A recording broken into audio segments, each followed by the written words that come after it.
Voilà, soyez les bienvenus. Voilà, on va couper les sons pour pas faire d'interférence si vous voulez bien.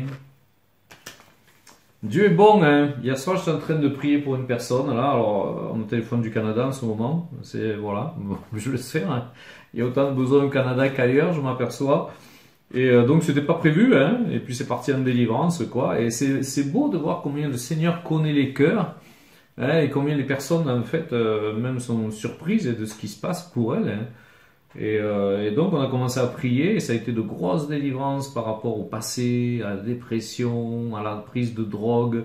Et c'est étonnant de voir, je suis étonné de voir parfois que les personnes sont libérées de la drogue, mais l'esprit est toujours là. Alors, j'ai pas la réponse, hein. Sincèrement, j'ai pas la réponse, hein. Alors, il y a des gens qui me disent, ah oui, non, mais ça, il y a longtemps que j'ai été libéré, que Dieu m'a guéri de ça, et pourtant, on prie encore l'esprit qui est là. Donc, il nous faut vraiment aller chercher, aller puiser, hein, dans les profondeurs, et puis vraiment, travailler notre sanctification, hein. Alors, la personne marche bien avec le Seigneur, hein. Elle ne vit pas dans le péché, elle n'est pas retombée dans des péchés, et pourtant, il y a quelque chose qui est là, qui fait que l'esprit est toujours là. Alors, c'est étonnant, j'ai pas les solutions, j'ai pas la solution à tout ça, mais enfin j'ai la solution, hein, c'est Jésus-Christ, hein, bien sûr, mais pourquoi est-ce que ça se passe comme ça? Je ne sais pas, donc il nous faut vraiment travailler notre sanctification, hein, aller bien laver le fond du plat, j'allais dire, le fond de la casserole, hein, et que le Seigneur nous délivre, hein, de tout ce qui peut être encore là et qu'on peut parfois d'une façon inconsciente avoir encore dans notre vie, hein, et que lui connaît. Hein, que lui connaît. Alors, la meilleure façon, hein, d'être libéré de tout cela, bien sûr, c'est de marcher dans la sanctification. Et les ténèbres ne peuvent pas rester avec la lumière. Hein.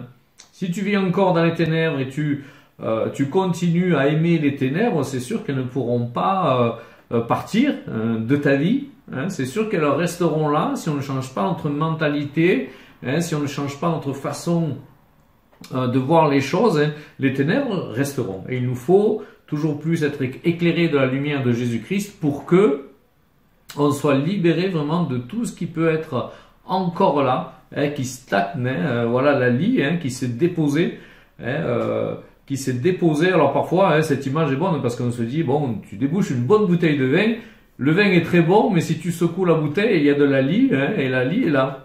Hein, qu'on le veuille ou pas, même si extérieurement on a ou même intérieurement, on a des attitudes chrétiennes et bien et marchandes dans la foi, hein, il peut y avoir une lie qui est là, un dépôt qui est là et qui va pouvoir contaminer parfois tout le reste. Hein. Une mouche contamine l'huile du parfumeur, dit la parole de Dieu.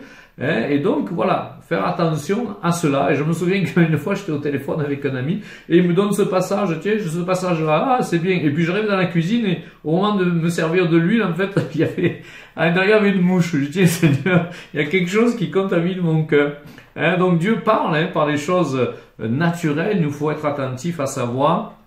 Il nous faut être attentif à ce qu'il a à nous dire. C'est très important, hein, de ne pas marcher selon ce que nous on croit, notre connaissance, et c'est parfois le défaut des gens comme moi, hein, qui prêchent la parole de Dieu, parce qu'on est tellement, parfois on arrive à une telle connaissance, je dis pas que j'ai toute la connaissance, mais on arrive à une telle connaissance qu'on croit tout savoir, ou une façon de pratiquer, hein, dans les miracles, même dans les guérisons, mais Dieu veut faire autrement. Dieu veut changer son processus.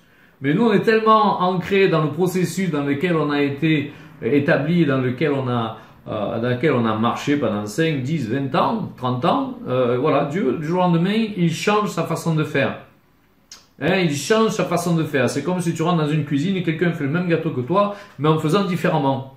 Hein, j'ai travaillé dans la chimie. On fabriquait donc des médicaments. Alors on avait les copies chinoises, hein, des médicaments qui devaient faire la moitié du doigt. Hein, et dur, hein, il fallait, sans exagérer, il fallait un marteau pour le casser. Hein, et nous on arrivait à faire ce comprimé d'une façon voilà minuscule, hein, et et qui était en poudre. Hein, voilà, dès qu'on l'absorbait, pof, c'est devenu de la poudre. Donc parfois on peut avoir le même résultat mais avec des pratiques différentes, et on obtient de meilleurs résultats. Hein, la copie n'est pas toujours conforme. Hein, donc il nous faut laisser agir Dieu, hein, comme lui, il a le désir de faire, hein, et parfois changer notre façon de voir les choses spirituellement. Mais en tout cas, c'est Dieu qui doit le faire. Hein, c'est pas nous qui. Souvent, moi, j'entends des trucs. On a l'impression qu'il nous faut inventer des choses pour pouvoir attirer des gens pour qu'ils te suivent, hein, pour être plus à la mode. Hein. On veut rentrer dans une mode évangélique de nos jours, j'ai l'impression, avec des enseignements. Parfois, je me dis, mais c'est du n'importe quoi.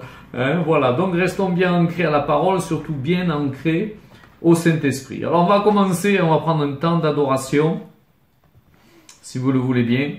Et on va commencer par un temps en langue. Hein, on va commencer par un temps en langue. Vous savez que je chéris particulièrement ces temps en langue. Hein. Ils nous aident à rester dans la parole de Dieu. Hein, c'est Dieu qui prie en nous cette prière parfaite que Dieu nous donne, nous inspire. Une prière qui va droit dans le cœur du Père, puisqu'elle est inspirée par son Esprit. Une prière parfaite qui nous ouvre le cœur de notre Père.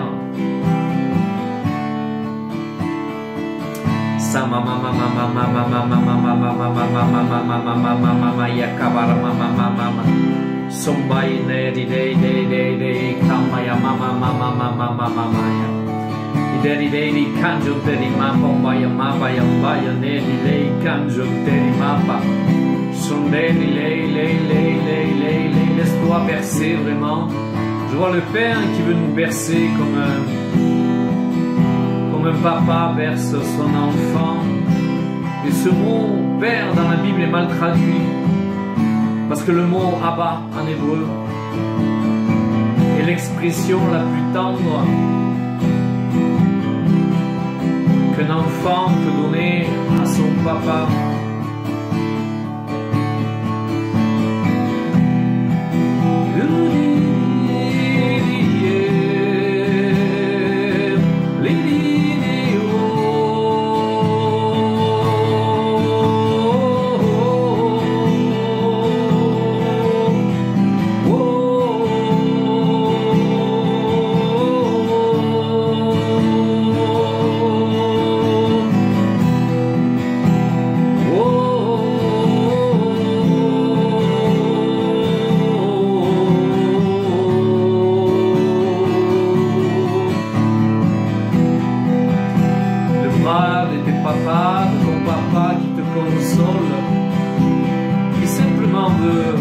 Regarder dans les yeux, fixer son regard sur toi.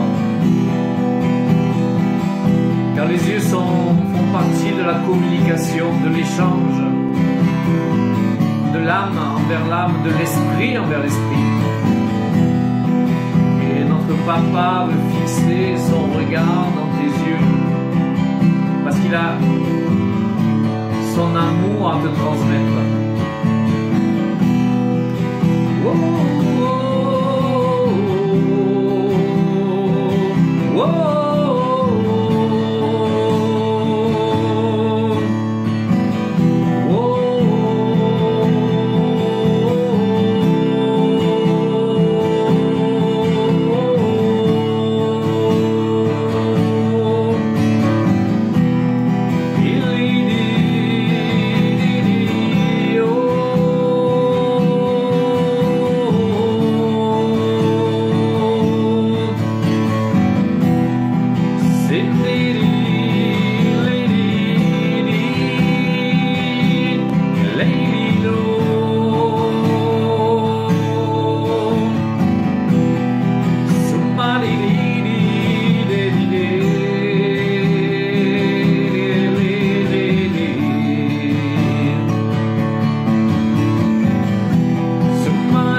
Somebody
cambio gente di mappa.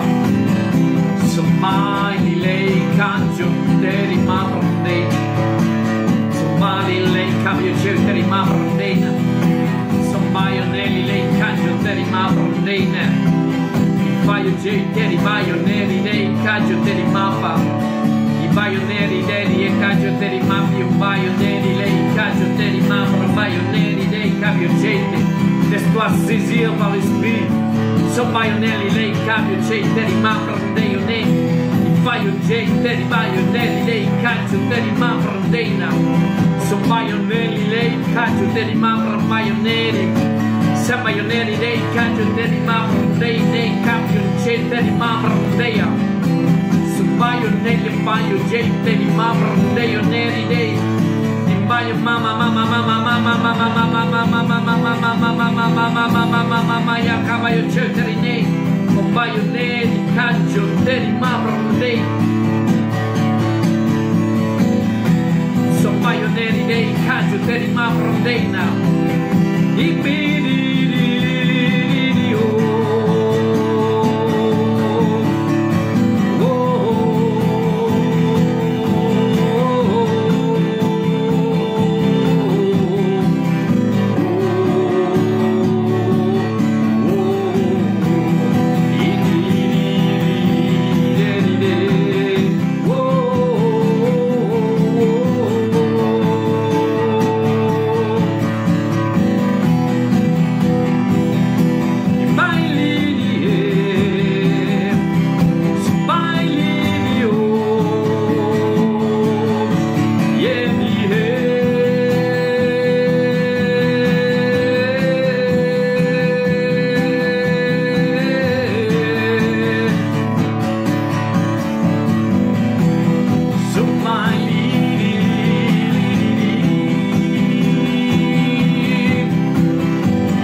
je vois un ange venir avec un paquet cadeau énorme.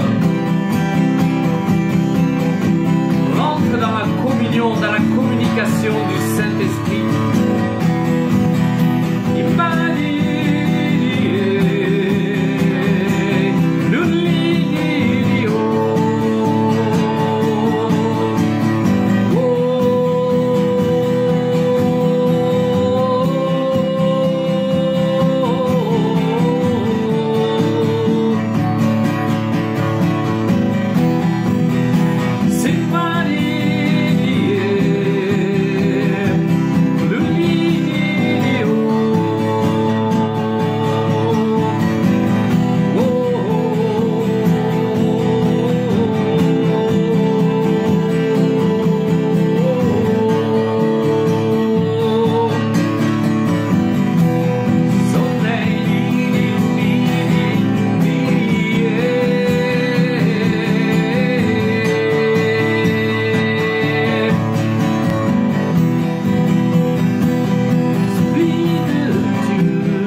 baioneri e cavai c'è di mappa.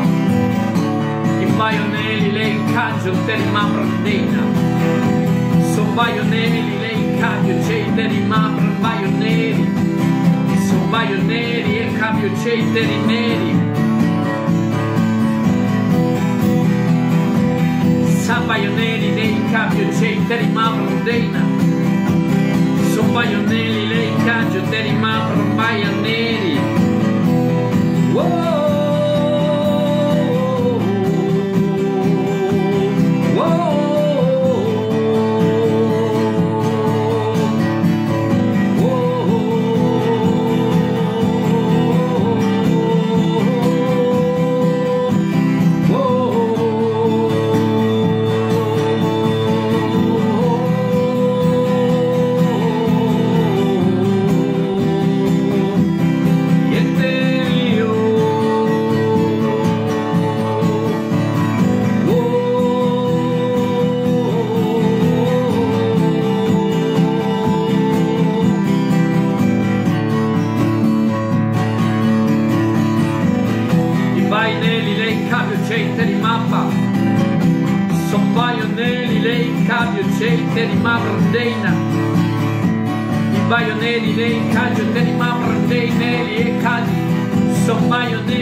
paio neri, cambio gente di mamma nei nei, un paio gente di mamma nei neri, un paio gente di paio neri dei, cambio gente di mamma nei no.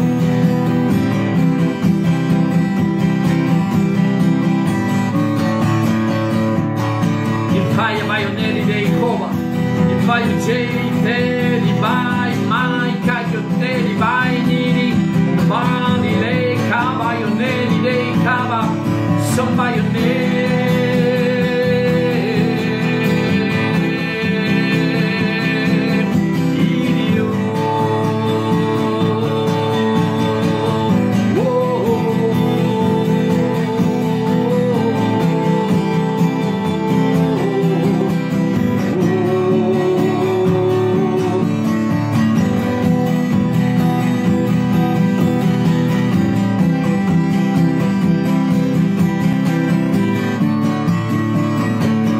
Comme si Dieu est en train de proclamer des décrets de vie sur toi durant ce temps d'adoration. Et je vois un pont de lumière, un pont d'or qui t'unit à Dieu par ses paroles, par ses soupirs.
Et Dieu crée en toi un cœur nouveau,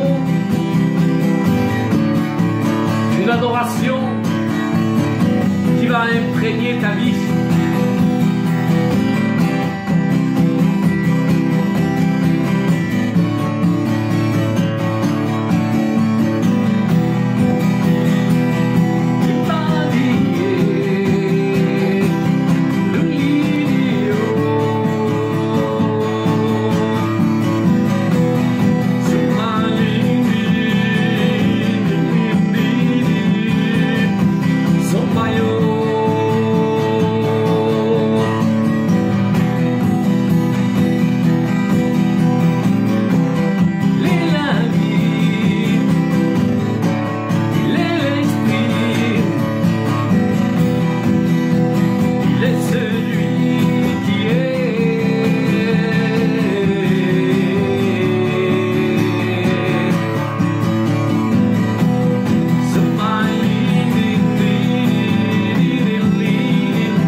fai in baio neri dei cambio di cederi neri, in baio geuteri dei cambio di centa, in baio neri dei cambio geuteri ma prondina, son baio neri dei cangio ma pio dei neri, o faio baio neri dei cangio ma paia baia mama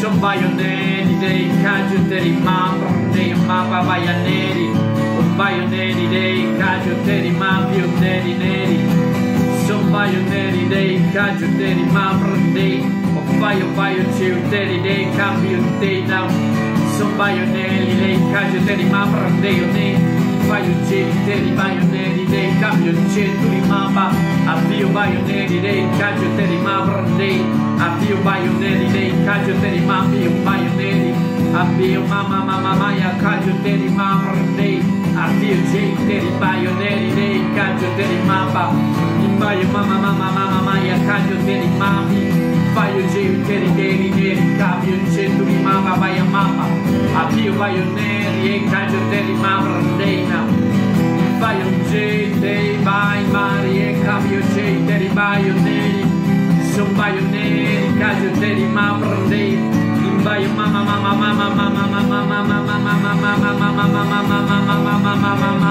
maia, co baio neri,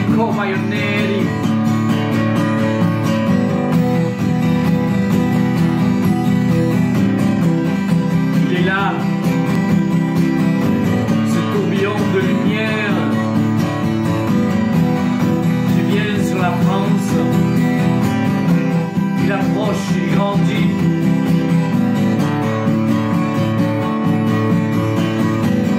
Et comme avant tout ouragan, il y a des persécutions, il y a des perturbations,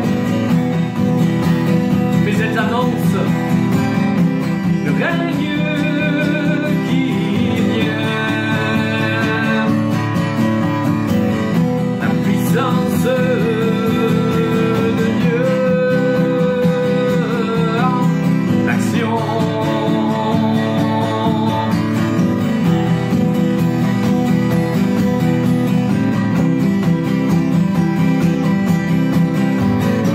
Ne regarde pas aux perturbations avant ce cyclone spirituel qui arrive, mais regarde à celui qui vient.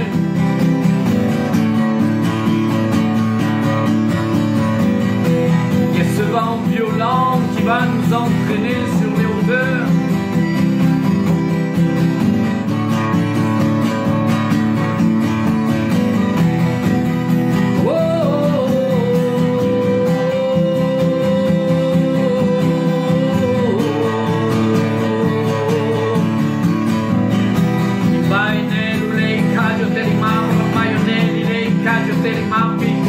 Baionelli e il cangio dei mapu, il fai gente di babra, ma il cangio dei mapu dei nam, il fai un gente di mapi, un vai a mamma mamma mamma mamma mamma mamma mamma mamma mamma mamma mamma, i bari dei cangio dei mapu dei no.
quelques annonces pour vous, pour moi aussi, parce qu'il faut que je m'y tienne. Donc mardi, on va commencer, je ne sais pas à quel rythme, ceux qui se sentent l'appel pour prêcher. Alors si c'est une habitude, c'est pas la peine, mais c'est plus un peu pour se lancer en confiance entre nous.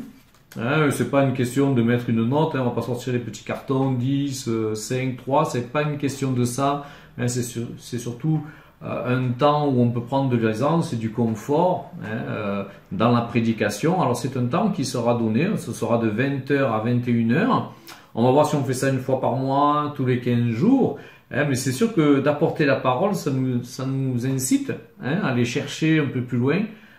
Et à nous instruire. Moi je sais que quand je prépare des messages, souvent ça m'apporte. Moi je découvre des choses, bien sûr, et plus tu vas te plonger dans les profondeurs de la Bible, et plus tu vas avoir des révélations, parce que la parole de Dieu est vivante, et tu verras que parfois tu es étonné de voir ce que toi-même tu trouves dans cette parole. Et Dieu, c'est comme des trésors, petit à petit, ces trésors, c'est comme un flacon de parfum que tu ouvres, et qui remplit toute la pièce, et puis hop, tu refermes le bouchon du parfum, et à chaque fois que tu vas aller te plonger dans la parole de Dieu, que tu vas préparer ces messages, c'est comme si le bouchon de cette fiole s'ouvre pour laisser sortir ce parfum qui est dans la parole de Dieu. Alors, on va commencer ce mardi 20h, donc de 20h à 21h, chacun aura ceux qui ont envie, envoyez-moi un petit message, je sais que Janine donc va commencer. Je pense que Jessica aussi, elle m'en avait parlé, elle n'est pas là aujourd'hui, mais peut-être que Jessica aussi va vouloir. S'il y en a d'autres, il n'y a pas de problème. Alors c'est pas pour prêcher pour prêcher, voilà, on cherche la profondeur de Dieu, la direction de Dieu, qu'est-ce qu'il a à dire à l'Église, qu'est-ce qu'il veut me dire aussi et que je transmette, c'est une parole de vie. Et au travers de cela, qu'est-ce qu'il veut faire? C'est une continuité. Et comme je vous dis, moi depuis que voilà, Dieu m'utilise comme pasteur, il a fallu que je commence à chercher des messages un peu plus différents que celui de l'évangélisation. J'ai été beaucoup enseigné par le Seigneur, par Dieu.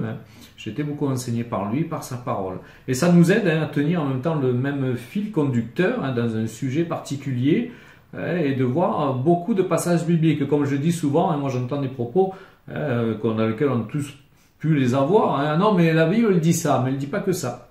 Donc des fois, la puissance de la parole vient dans la confrontation, même dans la parole, de différents versets qui sont là, qui s'appuient les uns sur les autres et qui donnent une construction dans ce qu'on peut amener comme message. Alors ne pensez pas non plus que c'est un travail théologique. Non, Dieu révèle, Dieu parle. Puis des fois ça fait 10 ans, 20 ans qu'on est chrétien. Et cette parole elle est là, enfouie en nous. Je me souviens la première fois que je suis parti en mission, c'était en Algérie. Et donc je me sentais, je me voyais, c'est une vision que j'avais, je me sentais gros comme... voilà le passage qui est dit dans Jérémie, et ils sont devenus gros et reluisants. Tu emmagasines, et jamais tu relâches. Donc à un moment donné, tout ce qu'on reçoit, il faut le donner aux autres, il faut laisser Dieu agir au travers de nous. Donc ça va servir aussi au travers de cela, au travers de ces mardis soirs, à ceux qui ont envie de s'essayer. Et puis, comme je dis, moi j'ai commencé mon premier message, il a dû durer 7 à 8 minutes. Donc voilà, on commence tous, et puis je crois que Billy Graham aussi disait ça, le premier message qu'il a prêché, ça a été 5 minutes. Puis un confort qui vient, une aisance, une approbation du Saint-Esprit qui fait que on peut aller plus loin. Alors l'école de délivrance, vendredi 3 février, j'ai posté sur donc un petit message là qui parle donc du début de l'école. J'ai fait un flyer aussi, je vais refaire une petite vidéo là-dessus aussi que je vais partager. Voilà, donc moi j'aimerais voir 500 personnes à cette école de délivrance. On arrive à 50 gros maxi, et quand je vois tous les besoins qui sont là, voilà, moi je prie en tout cas pour que les gens se rajoutent, pour qu'ils soient touchés. Pour travailler à notre sanctification. Parfois on mène le mauvais combat, comme je dis souvent. On est là à lutter contre des démons, mais Jésus, ces démons, il les a vaincus. Donc pourquoi tu vas lutter contre expulser-les, tu vas passer à autre chose. Et puis le vrai combat est de faire grandir le royaume de Dieu. Il est là le combat du chrétien. Il n'est pas toujours en train de s'attaquer à des démons, pas du tout. Hein, pas du tout. Hein. Ça, Jésus l'a déjà réglé à la croix. Il nous faut prendre autorité, marcher en sainteté et ils vont partir tout seuls. Hein, ne donnons pas l'importance, une trop grosse importance aux ténèbres, hein, mais plutôt à Jésus-Christ. Et plus tu vas devenir un adorateur, une adoratrice de Jésus-Christ, hein, plus ces ténèbres vont fuir. Hein, parce que les ténèbres ne tiennent pas devant la lumière. Hein, donc il nous faut à tout prix marcher en sanctification.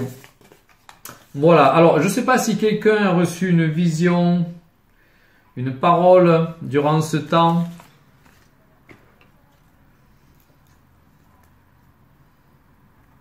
Non? Oui. Oui? Oui, c'était...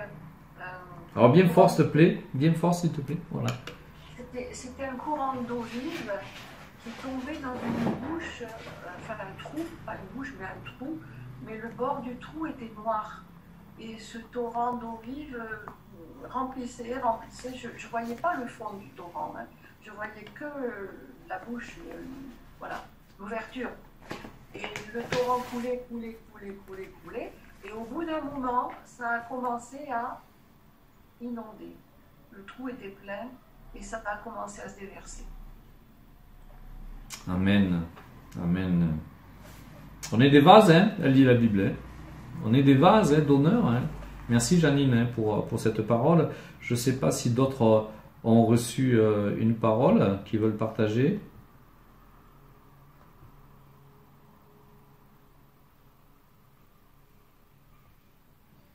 Non. Alors Janine, je vais te laisser la parole parce que tu as reçu un songe quand même qui pour moi aurait été surprenant. Hein, j'aurais pas compris ce songe si justement j'étais pas en train de préparer le message que je vais partager aujourd'hui. J'aurais pu penser en fait que ce songe n'était pas de Dieu, hein, sincèrement. Hein. Et puis alors ça m'a étonné parce que justement j'étais en train de préparer ce message et vous allez voir à quel point ce message de Janine que Dieu lui a donné, hein, ce songe est pertinent et qui nous appelle peut-être dans les temps à venir, hein, à vivre d'autres choses. Alors peut-être pas notre génération, quoique, hein, mais peut-être les générations futures. Alors Janine, je te laisse la place si tu veux parler haut et fort. Oui, merci. Donc c'est un songe, une vision que j'ai eue le 5 janvier dans la nuit. Je lis ce que j'ai écrit au matin, hein. C'était des appareils volants impressionnants qui passent au-dessus de l'endroit où je suis en chant de louange. Et un autre appareil, plus bas, arrive et traverse immatériellement, c'est ça, il traverse immatériellement les murs du lieu où je suis. Et ça, je ne l'ai pas noté, mais la sensation que j'en ai vécue, c'est que ceux qui étaient au-dessus surveillaient, mais sans plus, mais celui qui a traversé immatériellement, il captait tout ce qui était en moi, tout ce qui était... voilà. Intéressant, hein, on se croit un peu dans un film de science-fiction, hein, mais souvenez-vous que tout ce qu'on voit dans les films de science-fiction, dans 10-15 ans après, hein, si vous regardez les anciens films de science-fiction, ça apparaît. Hein, et je me souviens même de ce reportage où la NASA disait, nous on demande aux producteurs de films, hein, quand il y a des inventions, là, comment on pourrait mettre ça au point. Alors ils ne savent pas, hein, mais ils disent, voilà, nous on a imaginé un truc pareil, et puis après les chercheurs essayent de savoir, hein, comment est-ce qu'il pourrait arriver une telle invention, parce que c'est tellement bien imaginé, qu'ils se disent, voilà, on doit pouvoir arriver à faire cela. Alors, aujourd'hui, je voulais vous partager quelque chose. J'ai moi-même été étonné de tout ce que j'ai découvert, hein, de ce monde qui est là, hein, dans lequel nous vivons, et pourtant hein, qui est extraordinaire, qui défie absolument toutes les lois de la physique. On va voir un peu, hein, et je pense que Jésus, parfois, hein, lui qui est le créateur hein, de toutes choses, hein, a utilisé pour faire des miracles.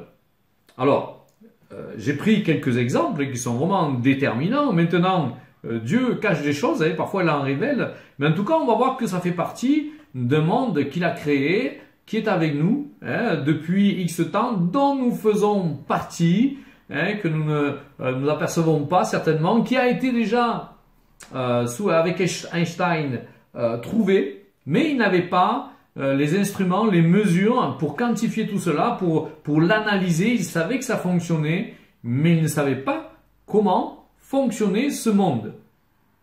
Alors on va parler d'un monde étonnant, des bizarreries du monde quantique, où on peut imaginer ce monde, en fait, on peut être à plusieurs endroits à la fois pour aller quelque part. On peut passer par plusieurs chemins en même temps pour aller quelque part. C'est-à-dire que demain, je veux me déplacer, je suis dans la maison, j'ai 4 portes, on va dire celle qui donne au jardin, celle qui donne sur le boulevard, celle qui donne sur la petite rue à côté, et puis une autre porte comme ça. Je passe par les 4 chemins en même temps et je me retrouve qu'à un seul endroit. Alors, ce que je suis en train de vous parler, c'est la physique quantique, je ne l'invente pas. Bien sûr, vous pensez bien que je suis allé voir ce que disent les physiciens là-dessus. Je tiens tout ça en fait d'une vulgarisation de la physique quantique, parce que bien sûr, ça atteint des niveaux, je n'ai pas les compétences pour tout comprendre. Mais on va voir à quel point ce monde est bien présent et à quel point Jésus a pu utiliser cette physique quantique pour accomplir des miracles. Alors on peut imaginer aussi, et c'est dans la physique quantique, un monde où il y a 2 molécules qui sont séparées à 1 millier de kilomètres et pourtant qui sont en relation. Alors c'est étonnant parce que les molécules telles qu'on les connaît, dès que tu sépares une molécule de l'autre, ça ne fonctionne plus. Il faut qu'elles soient ensemble pour fonctionner. Et là, elles peuvent se transmettre et s'influencer à 1 millier de kilomètres l'une de l'autre. Alors je parle de l'infiniment petit, du subatomique, et maintenant on a des appareils pour l'enregistrer, ce qu'on n'avait pas avant. Et donc c'est toute une bizarrerie qui vient à l'encontre de tout ce qu'on nous a enseigné dans la physique. Alors je regardais quelque chose l'autre jour qui disait que, bon bien sûr, nous, l'eau gèle à partir de 0 degré. On le sait très bien, la neige, les glaçons au frigo. Et bien dans ce monde-là, l'eau gèle à plus 100 degrés. Alors c'est incompréhensible pour nous, on peut que rester la bouche bée et on se dit quand même Dieu a inventé des choses qu'il nous laisse découvrir maintenant, des siècles après, même sa venue, la venue de Jésus-Christ. Alors je vais essayer de vous présenter ce monde quantique et à travers de cela expliquer certains miracles que Jésus a fait, puisqu'il est aussi le créateur de ce monde quantique. Et la véritable science s'accorde avec la Bible. Moi, je connais des gens, oui, moi je suis prof de maths et je ne crois pas en ce que dit la Bible. Toi, tu es prof de maths, mais il y en a qui envoient des fusées sur la Lune et ils croient qu'il y a un créateur et que tout cela fonctionne avec des lois mathématiques. Et si tu vas à l'encontre d'une seule de ces lois, c'est le monde entier qui s'écroule. Alors bon, voilà. Alors écoutons ceux qui vraiment font de la physique et ceux qui vraiment connaissent toutes ces lois, pour voir un peu que Dieu, comment Dieu agit. Alors parfois c'est juste une question d'avancée humaine, des choses qu'on ne pouvait pas faire à l'époque. Comme je disais, Einstein a fait quelques expériences qu'il ne pouvait pas expliquer parce qu'il n'avait pas encore les instruments pour mesurer cette expérience. Mais on s'aperçoit que Dieu, en fait, bien sûr, a donné l'intelligence aux hommes. Et dans Actes 17, 28, voici ce qu'il est dit. Car en lui nous avons la vie, le mouvement et l'être. C'est ce qu'ont dit aussi quelques-uns de vos poètes. De lui nous sommes la race. De lui nous sommes la race. Donc on voit que Dieu nous a créés avec des capacités incroyables. Alors on va voir notre passage dans le psaume 8, du verset 5 à 7.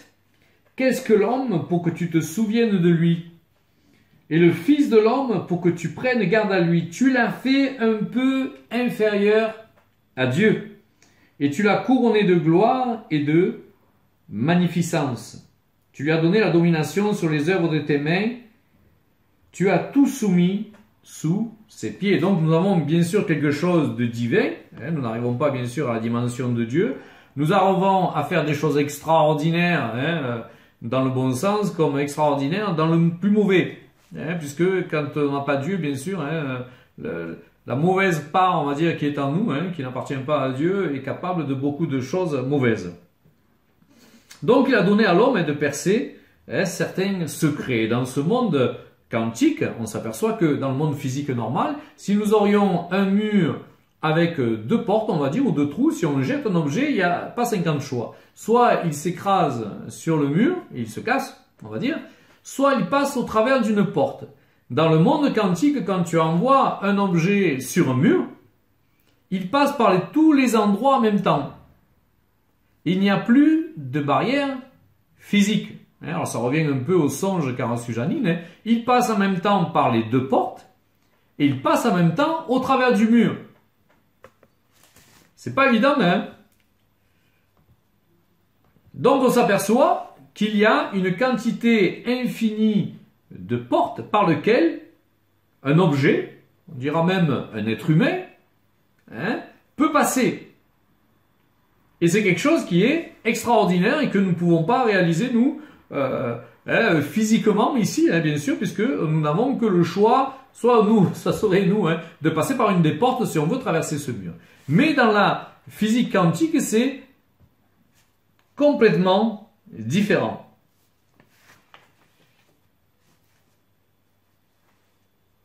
Tous les chemins sont possibles dans ce domaine. Alors ça défie notre compréhension de la matière. Alors, voici ce qu'il est dit dans 1 Corinthiens 15, 6. Ensuite, il est apparu à plus de 500 frères à la fois. Donc, il peut prendre tous les chemins à la fois. Et c'est vraiment un monde extraordinaire. Et on s'aperçoit que Jésus, lui-même, pouvait apparaître à 500 personnes à la fois. Et on va voir plus loin, donc on appelle ça le don d'ubiquité. Donc une personne qui se trouve dans un endroit et qui se trouve dans un autre endroit en même temps. Je ne suis pas en train de parler d'un songe, je ne suis pas en train de parler d'une vision, je suis en train de parler d'une apparition physique. Alors j'ai raconté une fois que j'avais un ami au Salvador qui faisait des études de médecine et donc on lui a dit écoute dimanche dans la nuit donc on aura une nuit d'adoration. Alors lui il était pasteur, alors à son pasteur principal il a dit mais moi j'ai l'examen lundi, tu fais comme tu veux. Donc il a décidé d'honorer Dieu avant d'aller honorer les examens pour qu'il puisse avoir son diplôme de docteur, une partie du diplôme de docteur. Donc il est allé dans la nuit d'adoration, alors ça finit à 5-6 heures du matin, et bien sûr il avait rendez-vous tôt le matin à l'université pour passer son examen, et bien sûr il ne s'est pas réveillé. Donc à midi, il se réveille en sursaut, il s'habille vite fait et il va vite voir son professeur, la classe est en train de se vider. Donc il arrive confondu auprès du prof, il dit voilà je suis vraiment désolé, voilà j'ai pas pu être là, vraiment je vous demande de me donner un autre rendez-vous, que je puisse passer mes examens, je peux pas louper des mois et des mois d'études juste parce que j'étais en retard, j'ai une bonne raison s'il vous plaît. Alors le professeur l'a regardé sidéré, il a dit mais qu'est-ce que tu es en train de me raconter? Mais tu étais là assis devant moi. Alors lui, il est resté bien sûr abasourdi, il a dit comment ça oui, tu étais là assis devant moi, allez ça suffit, j'ai trop de boulot maintenant. Va-t'en. Donc il s'en va, mais alors, interrogatif, il dit mais qu'est-ce qu'il s'est trompé, c'est pas moi qui l'a vu, et il tombe sur ses 2 meilleurs amis. Alors donc il va voir ses amis, vous vous rendez compte de ce qui m'est arrivé, et il redéverse le même scénario, comment est-ce que je vais faire tout ça, et les deux se regardaient, interrogateur, il dit mais qu'est-ce que tu nous racontes? Tu étais assis entre tous les deux. Alors lui il est resté quand même assez surpris, il a dit bon mais j'étais habillé comment? Tu t'es habillé comment? Tu t'es habillé comme tu es habillé là? Et donc il y a ce don d'ubiquité qui a fonctionné pour lui parce qu'il a honoré Dieu avant toute chose, et il a eu une très bonne note à son examen de médecine. Donc Dieu est capable de faire des choses étonnantes et comme je le disais, tu peux apparaître à plusieurs endroits physiquement, c'est le don d'ubiquité. On a vu cela dans des témoignages à la Seconde Guerre mondiale aussi, où des gens étaient à plusieurs endroits en même temps, ou même à une époque, des gens qui prêchaient dans les pays musulmans, qui prêchaient à plusieurs endroits en même temps.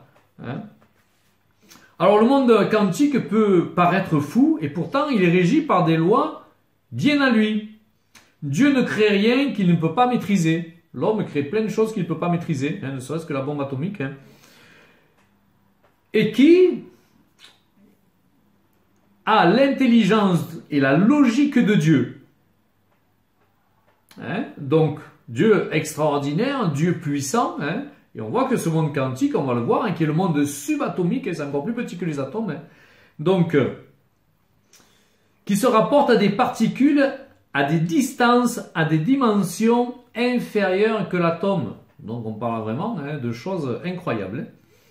Et l'atome est composé, bien sûr, d'électrons, qui peuvent avoir des vitesses distinctes, extrêmement précises. Je m'explique. C'est comme soit on pouvait boire un verre d'eau, soit on peut boire 10 litres d'eau. Mais entre-temps, on n'a aucune capacité de boire 2 litres d'eau, de rajouter... non, c'est soit cette mesure, soit l'autre mesure. Alors, c'est quand même assez étonnant. Nous, je prends l'exemple du verre d'eau. Je pourrais prendre aussi l'exemple d'une voiture. Soit tu roules à 30 à l'heure, soit tu roules à 150 km/h. Mais entre-temps, tu n'as pas cet éventail. C'est-à-dire que si tu appuies sur l'accélérateur, tu te retrouves instantanément à 150 km/h. Donc, c'est des choses encore qui, pour nous, sont incroyables. Mais c'est le monde, ce monde-là, subatomique, qui fonctionne comme cela, et Dieu régit ce monde aussi. Et dans le monde donc de ces particules quantiques, elles se déplacent à 1000 et 3000 km/h. Donc on s'aperçoit que c'est quand même assez étonnant. Alors tout ça, bien sûr, comme je vous le disais, je ne le sors pas d'un chapeau. Donc je suis allé voir un peu ce que disaient les physiciens là-dessus, qui sont autant étonnés que moi je l'ai été, et je pense que vous aussi. Et donc, ce qui fait que ces molécules sont stables, parce qu'elles sont en nous aussi, c'est parce que nous sommes revêtus de chair. C'est étonnant. Donc, c'est-à-dire que le jour où nous ne serons plus revêtus de chair, nous pourrons nous déplacer nous aussi de 1000 à 3000 km/h. Et nous pourrons nous aussi traverser des murs, comme on a vu cet objet qui, dans ce monde-là, en fait, peut passer à travers des portes qui, en même temps, passent à travers de la matière. Et ce qui fait que nous n'avons pas, nous ne pouvons pas utiliser cela, c'est parce que nous sommes revêtus de chair. Alors, il y a un miracle que Jésus a fait, on va voir ça, et on nous parle aussi dans la physique quantique d'un effet tunnel. C'est-à-dire que c'est comme si tout à coup, il s'ouvrait un espace où tu peux passer à travers cela, qu'il raccourcit l'espace-temps. Alors on va voir des miracles de Jésus où il a fait cela, qui sont extraordinaires et qui parfois passent inaperçus.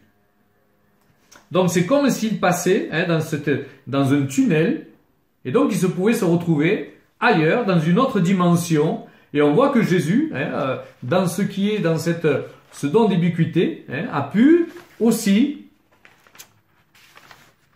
pratiquer cela.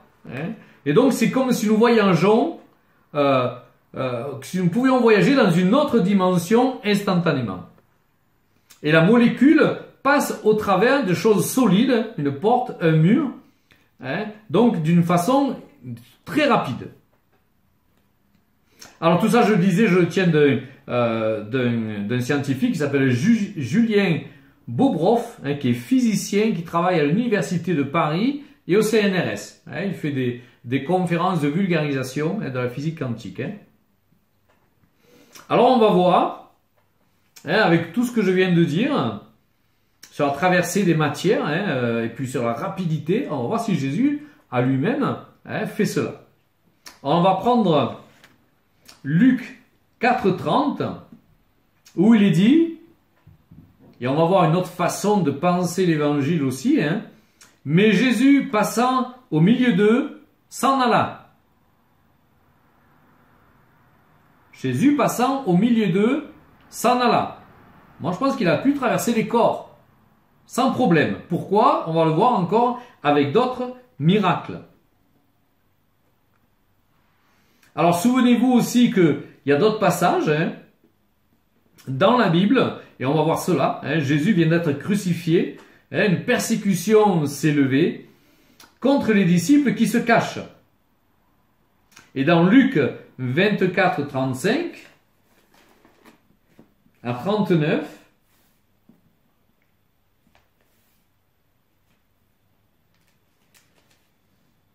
et il racontait ce qui lui était arrivé en chemin et comment il avait reconnu au moment où il rompit le pain.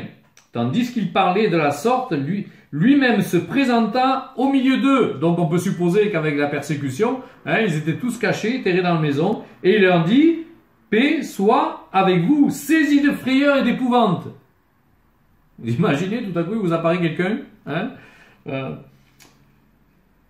Il croyait voir un esprit. Donc c'est ce que je disais, c'était pas un esprit. Comme quand je vous dis pour le don d'ubiquité, c'est bien quelqu'un en chair en os. Il leur dit, pourquoi êtes-vous troublés? Pourquoi pareille pensée s'élève-t-elle dans vos cœurs? Voyez mes mains et mes pieds, c'est bien moi. Touchez-moi et voyez, un esprit n'a ni chair ni os, comme vous voyez que j'ai. Donc Jésus apparaît au milieu de la pièce, comme si déjà il utilisait cette physique quantique qui est capable de passer à travers les murs. On va voir encore d'autres passages étonnants, par exemple dans Jean 20, 19. Le soir de ce jour, qui était le premier de la semaine, les portes du lieu où se trouvaient les disciples étant fermées à cause de la crainte qu'ils avaient des Juifs, donc ils sont en pleine persécution, Jésus vint, se présenta au milieu d'eux et leur dit « Paix soit avec vous ». Donc les portes étaient fermées et on s'aperçoit que Jésus passe au travers de ces portes et qu'il est toujours en chair et en os. On va dire qu'il est physiquement présent, puisque on va dire que, comme je le disais, quand il n'y a plus la chair, en fait, sur nous, on est nous aussi fait de molécules quantiques qui pouvons traverser les lieux. Et dans le même chapitre de Jean, au verset 26, il est dit « 8 jours après, les disciples de Jésus étaient à nouveau dans la maison, et Thomas se trouva avec eux. Jésus vint, les portes étant fermées, se présenta au milieu d'eux et dit « La paix soit avec vous ». Donc on voit un Jésus qui traverse la matière. Comme on voit ces molécules quantiques qui ont le pouvoir de traverser la matière. Alors moi je trouve que c'est quand même extraordinaire, mais on va voir encore des choses bien plus extraordinaires qui peuvent être expliquées par la physique quantique de nos jours. Alors on a parlé de l'effet tunnel, et on va voir aussi deux autres miracles qui sont donnés là, et souvent il y en a un qui cache l'autre, et qui est réalisé par Jésus, donc avec ses disciples. Alors dans Jean 6, ça va, vous me suivez? Oui, Jean 6, versets 16 à 21.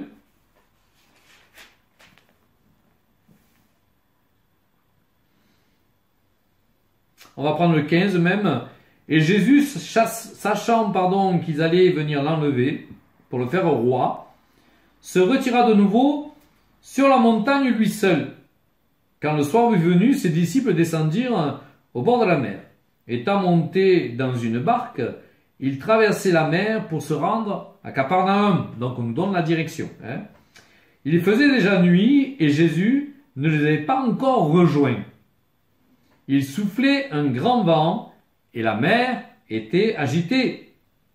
Après avoir ramé environ 25 ou 30 stades, donc on nous donne la distance, ils virent Jésus marchant sur la mer et s'approchant de la barque. Et ils eurent peur. Mais Jésus leur dit, « C'est moi, n'ayez pas peur. » Ils voulaient donc le prendre dans la barque et aussitôt, la barque aborda au lieu où ils allaient. Donc moi je vois deux miracles. Le premier miracle c'est que Jésus marche sur l'eau. On va dire qu'il est en lévitation. Mais il y a un autre miracle qui est là et on va voir à quel point ce miracle est étonnant et qui peut être expliqué avec la physique quantique que Jésus bien sûr maîtrise totalement. Versets 16 et 17.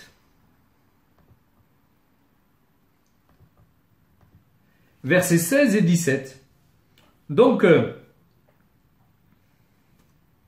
moi je peux dire que quand Jésus se fait attendre, c'est qu'il prépare un miracle. Jésus se fait attendre, on voit que les disciples prennent l'initiative de partir. Jésus à un moment leur a dit partez. Ils prennent l'initiative de partir et on dit donc qu'ils vont de Tibériade de Tibériade jusqu'à Capharnaüm. Donc ils prennent la mer pour cela, la mer de Galilée. Et donc je dirais même que l'attente est le creuset du miracle. Celui de la transformation de notre cœur et du miracle ensuite attendu. Donc dans l'attente, il y a toujours quelque chose. Et Jésus se fait attendre et il va prier. Les disciples prennent l'initiative de partir en bateau. Et on s'aperçoit qu'ils passent par la mer. Mais quand on regarde la distance entre Capharnaüm et Tibériade, elle est quasiment identique. Elle est quasiment identique s'ils passent par la mer ou s'ils passent par l'eau. Pourquoi? Parce que Dieu préparait déjà le miracle. Verset 18. Il souffla un grand vent et la mer était agitée. Question, pourquoi les disciples passent-ils par la mer? Pourquoi est-ce qu'ils vont se mettre en danger en passant par la mer qui est agitée? Pourquoi est-ce qu'ils n'ont pas pris simplement le chemin de la terre? Verset 19. Il est précisé après avoir ramé 25 ou 30 stades. Quelle importance est-ce que ça peut avoir si là, Dieu ne nous donne pas une indication pour quelque chose, pour nous laisser penser à quelque chose. Alors, 25 ou 30 stades, ça correspond à 5 kilomètres. Alors, on s'aperçoit que Jésus, d'ailleurs, marche plus vite que 12 personnes ramant sur un bateau avec un fort vent.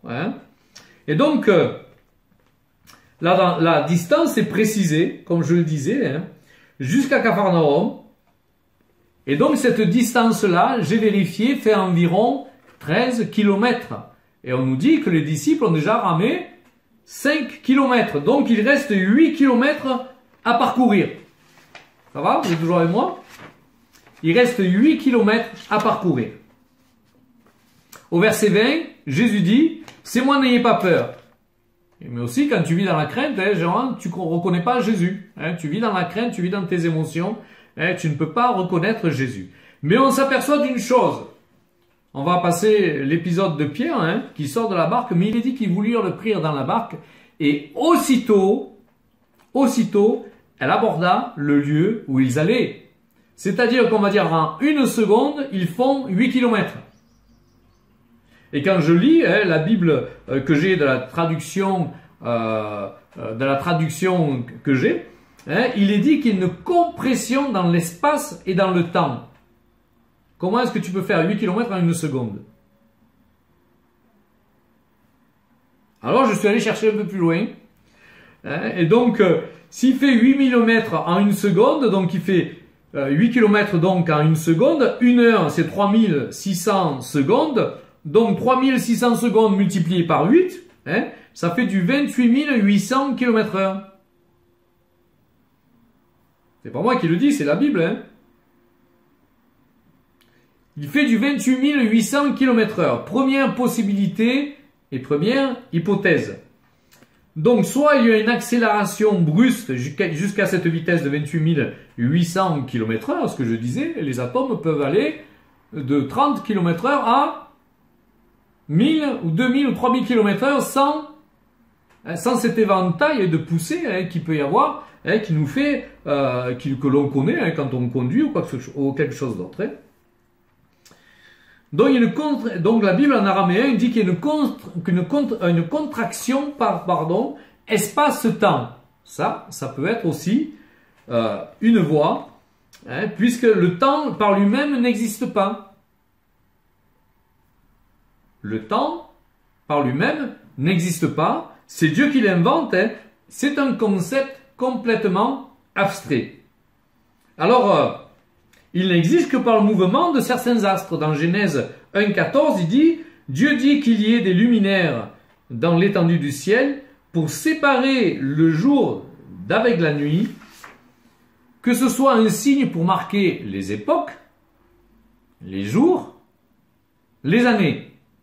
Et sans matière autour de nous, le temps n'existe pas. » Alors, ce qui est intéressant dans ce que nous venons de voir, dans ce miracle de cette traversée, c'est qu'il y a une porte aussi qui a pu s'ouvrir, comme je le disais, au point de vue sublatonique.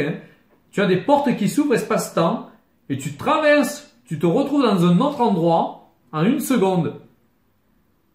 Ça fait partie aussi de la physique quantique, que les physiciens donc annoncent. Alors, moi je me dis, si on est capable de réaliser le temps comme cela, hein, par les jours, les minutes, est-ce que Dieu est capable aussi d'arrêter le temps? Est-ce que Dieu a tout pouvoir? Hein, on va regarder dans Josué 10. Et ce qui est le plus incroyable, c'est qu'on va voir dans ce que je vais lire que c'est prouvé scientifiquement. Hein. Donc Josué 10, versets 12 et 13. Alors Josué parla à l'Éternel le jour où l'Éternel livra les Amoréens aux enfants d'Israël. Et il dit en présence d'Israël, Soleil, arrête-toi sur Gabaon, et toi, lune, sur la vallée d'Ajalon. Et le soleil s'arrêta et la lune suspendit sa course. Ça paraît tellement simple, hein? Jusqu'à ce que la nation ait tiré vengeance de ses ennemis. Cela n'est-il pas écrit dans le livre du juste? Le soleil s'arrêta au milieu du ciel et ne se hâta point de se coucher presque tout le jour. Vous entendez? Presque tout le jour. Il n'est pas dit 24 heures, il est marqué presque tout le jour.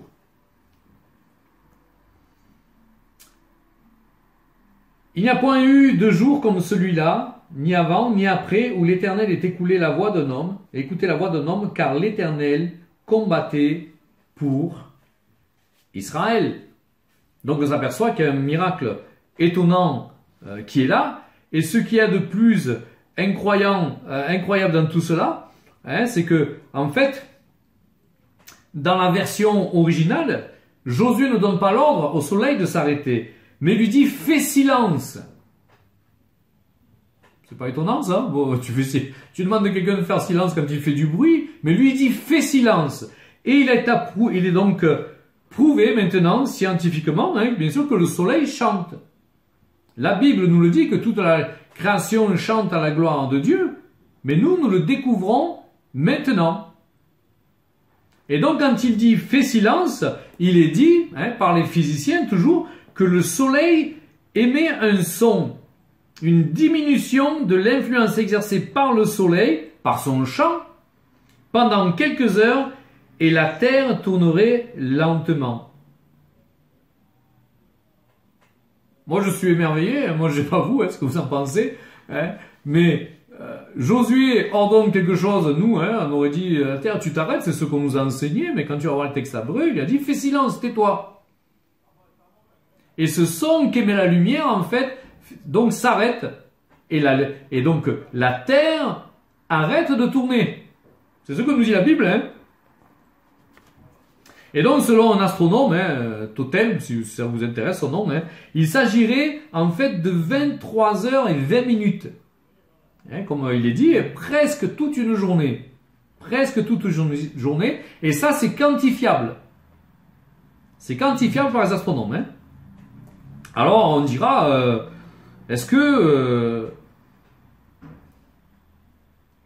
qu'est-ce qu'on fait du reste du temps? Où sont passées les 40 minutes qui restent pour faire une journée?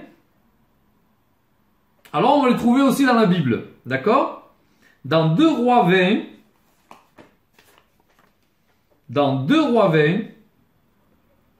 versets 8 à 11. Ézéchiel avait dit à Isaïe, « À quel signe connaîtrai-je que l'Éternel me guérira et que je monterai le 3e jour à la maison de l'Éternel ?» Bon, et le gars, il n'est pas au bout de foi quand même. On te dit en 3 jours tu vas être guéri, il faut encore qu'il demande un signe.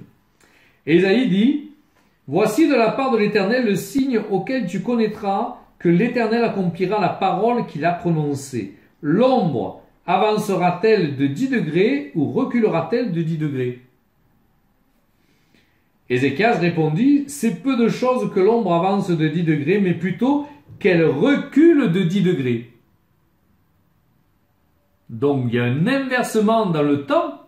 Hein, on s'aperçoit que Dieu est capable d'arrêter, non seulement d'arrêter la course du soleil, de la lune, enfin de la terre en tout cas, mais on s'aperçoit qu'en même temps, il le fait ici une autre fois. Alors Isaïe, le prophète, invoqua l'Éternel qui fait reculer l'ombre de 10 degrés sur les degrés d'Akab, où elle était descendue. Et ces 10 degrés correspondent aux 40 minutes manquantes, donc de ce jour où Josué a demandé au soleil de se taire. Donc on retrouve encore un jour de 24 heures. Et c'est quand même quelque chose d'extraordinaire. Alors encore une fois, c'est pas moi qui invente, hein. Je ne sors pas ça de mon chapeau, et ce sont les physiciens qui parlent de ça et qui sont obligés de reconnaître que la Bible dit des choses voilà, intéressantes. Hein. Et on a retrouvé dans des textes chinois, en fait, que en effet, eux-mêmes commentent dans des textes qu'un jour le soleil s'est arrêté. Il a arrêté de tourner. Donc bien sûr, ça n'a pas été simplement un miracle sur le lieu du champ de bataille, mais la planète entière s'est aperçue qu'il y avait là quelque chose d'extraordinaire. Et ce jour-là, ils ont dû dire c'est la fin du monde. Imaginez que tout à coup tout s'arrête, tout stagne. Hein. Alors on va voir encore un autre miracle avant de finir. Hein. Moi je sais pas vous, mais moi je trouve ça extraordinaire. Hein. Je me dis, mais Dieu est capable de manipuler la physique d'une façon incroyable. Mais non seulement il a créé des choses qui viennent maintenant à notre esprit, qui viennent maintenant par la connaissance, hein, qui n'étaient pas là. Et la Bible dit aussi que dans les derniers temps, la science, la connaissance augmentera. Et on voit une augmentation, hein, depuis les ordinateurs, tout ça, de la connaissance, comme jamais il n'y a eu auparavant. Alors on va voir un autre miracle. Jésus élevé au ciel. Donc le miracle de la lévitation dans Marc 16, 19.